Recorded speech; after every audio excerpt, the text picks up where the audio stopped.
बादशाह अकबर अक्सर कई समस्याओं पर बीरबल के साथ चर्चा किए करते थे और साथ ही उनकी बुद्धि की परीक्षा भी लिया करते थे। वही बीरबल भी हर समस्या का समाधान बड़े ही रोचक तरीके से करते थे। एक बार की बात है, महाराज अकबर और बीरबल दोनों शाही बगीचे में टहल रहे थे। दोनों के बीच किसी गंभीर मुद्दे पर चर्चा हो रही थी।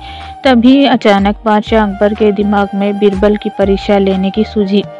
बादशाह अकबर ने पास में पड़ी हुई एक लकड़ी की ओर इशारा करते हुए बीरबल से पूछा, बीरबल एक बात बताओ, ये जो सामने लकड़ी पड़ी हुई है, क्या तुम इसे बिना काटे छोटा कर सकते हो? बीरबल बादशाह अकबर के मन में की बात समझ गए और वो लकड़ी बादशाह अकबर के हाथ में देते हुए बोले, जी महाराज, मैं इस लकड़ी को छोटा कर सकता हूँ। बादशाह अकबर बोले, वो कैसे भला?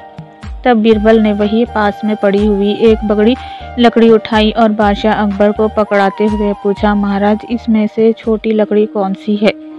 बादशाह अकबर बीरबल की चतुराई समझ गए और छोटी लकड़ी बीरबल के हाथ में देते हुए बोले, वाकई बीरबल, तुमने बिना कांटे लकड़ी को छोटा कर दिया। इसके बाद दोनों जोर जोर से हंसने लगे।